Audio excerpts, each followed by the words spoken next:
नमस्कार दोस्तों, मैं अंकुर उपाध्याय स्वागत करता हूं आप सभी का आपके अपने YouTube channel share market analysis में।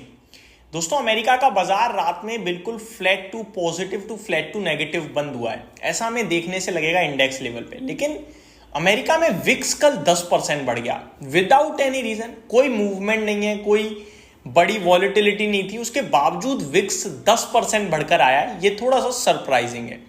वहीं इजराइल कंटिन्यू अटैक करता जा रहा है, ये नेगेटिव है, बट इस पे बाजार रिएक्ट नहीं कर रहा है, तो मैं इसको ज्यादा कंसीडर नहीं करूंगा। अगर ऐसे जंग के बारे में बात करें तो फिर एक नहीं 100 नेगेटिव चीजें मिल जाएंगी। और मैंने एक वीडियो भी बनाई थी, लगभग 8 नेगेटिव ट्रिगर्स बताए थे। मैंने वीडियो में क्लियरली बोला भी था कि ये पोजिशनल पर्पज से है, कल के लिए नहीं है। कल मैं बोलूंगा तेजी, कहीं आप उस पर कमेंट करो कि भाई आप कल तो मंदी की बात कर रहे थे। उसके बावजूद भी लोगों ने नेक्स्ट डे वीडियो में सेम कमेंट करा कि कल तो भाई कह रहे थे क्रैश होगा, मार्केट बड़ी गिरावट आने वाली है। पोजिशनल पर्पज से थी भाई। मैंने आपके साथ 8 ट्रिगर्स बताए थे। मैंने सिर्फ एक ही सवाल किया था कि इन 8 ट्रिगर के अलावा आप मेरे को बता दो क्या पॉजिटिव है। और ये 8 ट्रिगर्स जो मैं नेगेटिव बता रहा हूं, इसमें आपको कुछ भी अच्छा दिख रहा है या गलत दिख रहा है तो बताओ। तो वहां पे किसी ने बात नहीं करी, सिर्फ यही कि नेगेटिव नेगेटिव। बट आगे बढ़ते हैं दोस्तों। सबसे पहले मैं अमेरिका पे आता हूं एंड उसके बाद ग्लोबल मार्केट्स। गिफ्ट निफ्टी लगभग 60-70 पॉइंट लाल निशान में बंद हुआ है। FIDI का डेटा लेकिन फिर भी दमदार है। तो बहुत ही मिले जुले संकेत हैं। पहले मैं आपको बताना चाहूंगा दोस्तों अमेरिका के मार्केट्स को, जहां पे डाउ 140 पॉइंट समथिंग ऊपर बंद हुआ है, 0.33% अप है, तो ठीक है, कोई दिक्कत नहीं थी। लेकिन नेस्डैक इंडेक्स 0.4% टूट गया है, ये नेगेटिव था। S&P 500 फ्लैट टू नेगेटिव था और रसल 2000 लगभग आधे % की करीब की तेजी दिखाया मैं। इनफैक्ट 0.67% की रैली देता हुआ दिखाया, स्पेसिफिकली बोलूं तो। लेकिन इन सबके बावजूद विक्स अमेरिका में 10.5% जंप कर 16.96 के लेवल पे आ गया। ये मेरे लिए सरप्राइजिंग था, विक्स का बढ़ना। आगे यूरोपियन मार्केट्स पे चलते हैं दोस्तों। यूरोपियन मार्केट्स की बात करें तो फिटसी आधे % ऊपर था, डेक्स 1.25% ऊपर रहा और कैक में लगभग आधे % की तेजी थी। तो यूरोपियन मार्केट तो टोटली पॉजिटिव थे। एशिया पैसिफिक देखा जाए तो यहां भी पॉजिटिविटी बनी हुई है, दमदार एक्शन चल रहा है, जहां पे निकाई अपने 40,000 की तरफ एग्रेसिवली बढ़ता हुआ दिख रहा है। 2.25% बढ़कर कल बंद हुआ है। तो शंघाई में 0.3% के करीब की तेजी थी और हैंगसेंग तो भैया 3.5% भागा है। तो एशिया का तो मुकाबला ही नहीं है इस समय। भारतीय बाजार भी आपके लिए ठीक ठाक ही बंद हुए। कॉस्पी की बात करूं तो 1% के करीब घटकर बंद हुआ है। ताइवान में लगभग फ्लैट टू नेगेटिविटी थी। और भारतीय बाजार की बात करें तो कल हल्का लाल निशान में बंद होते हुए दिखे आपको। टॉप से गिरावट आई थी, डे लो की तरफ एंड हुए हैं, 26,200 के नीचे बंद हुए हैं, बट ऐसा कोई लेवल हमने ब्रेक नहीं करा है। और ये गिरावट भी पूरी ड्रिवन बाय बैंक निफ्टी थी। बैंक निफ्टी में कल थोड़ा दम तोड़ दिया, 550 पॉइंट टूटा है। लेकिन बैंक निफ्टी ना ये गिरावट नहीं थी, मेरे को लगता है ये एक आप कह सकते हो कंसोलिडेशन है। क्योंकि बैंक निफ्टी ने अगर 53,700 नीचे में ब्रेक नहीं किया और 1-2 दिन टिका तो ये बड़ी तेजी के लिए तैयार हो रहा है। आप स्टॉक्स पे नजर डालो, कोटक, HDFC और ICICI, इन 3 बैंकों ने कल बैंक निफ्टी को नीचे ड्रैग किया है, लेकिन ये तीनों ही स्टॉक्स अपने आप में बहुत स्ट्रॉन्ग दिख रहे हैं।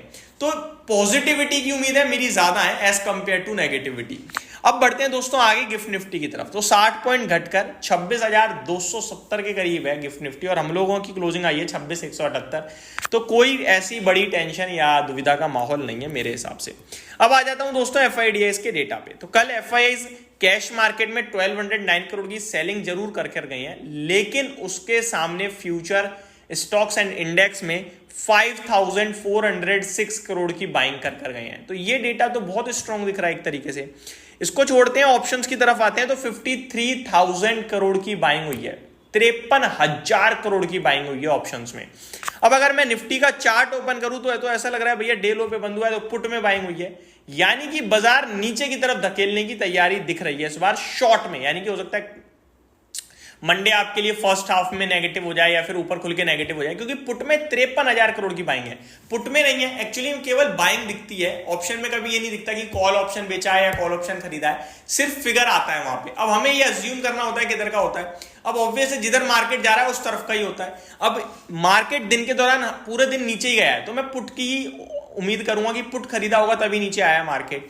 हाँ, यहीं पे अगर सेलिंग का फिगर आता तो मैं कहता कॉल बेचा है तभी नीचे आया मार्केट। ये हमें प्रिडिक्शन, हमें खुद अज्यूम करना पड़ता है। तो मेरी जो मैं अज्यूम कर पा रहा हूं, मेरे अंदाजे में यही होगा कि भैया 53,000 करोड़ की अगर बाइंग आई है मार्केट डे लो पे, तो फिर कहीं ना कहीं पुट बाइंग है।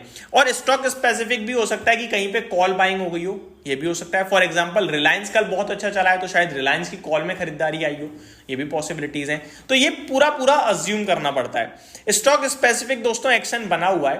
अब आगे देखिए, कल आईटी सेक्टर एक बहुत इंपॉर्टेंट रोल प्ले कर रहा था मार्केट को ऊपर और नीचे करने का।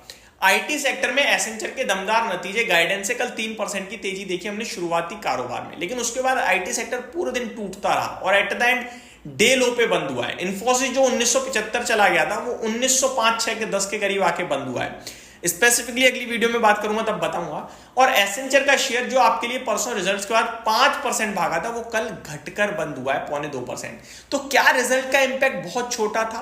क्या मार्केट उसे उतना पॉजिटिवली नहीं ले रहा है, या मार्केट उसमें कुछ नेगेटिव ढूंढ रहा है? ये अभी भी एक सवाल बना हुआ है। भारतीय कंपनियों के भी नतीजे आने को तैयार हैं और 10 अक्टूबर से रिजल्ट सीजन शुरू हो जाएगा, जहां पे टीसीएस अपने रिजल्ट्स पेश करेगा। पहले हफ्ते ज्यादातर आईटी कंपनियां ही रिजल्ट्स पेश करती हैं, like Infosys, TCS, HCL tech. तो इनके नंबर्स देखने के बाद हमें ज्यादा समझ में आएगा कि क्या करना है क्या नहीं करना है। अगली वीडियो पूरे आईटी सेक्टर पे ही बनाऊंगा, तो उसके लिए अगर आप देखना चाहते हो तो चैनल के साथ बने रहिएगा। 12:30 वीडियो पोस्ट हो जाएगी। इस वीडियो में तो सिर्फ इतना ही। Thank you so much for watching this video. Have a great day guys.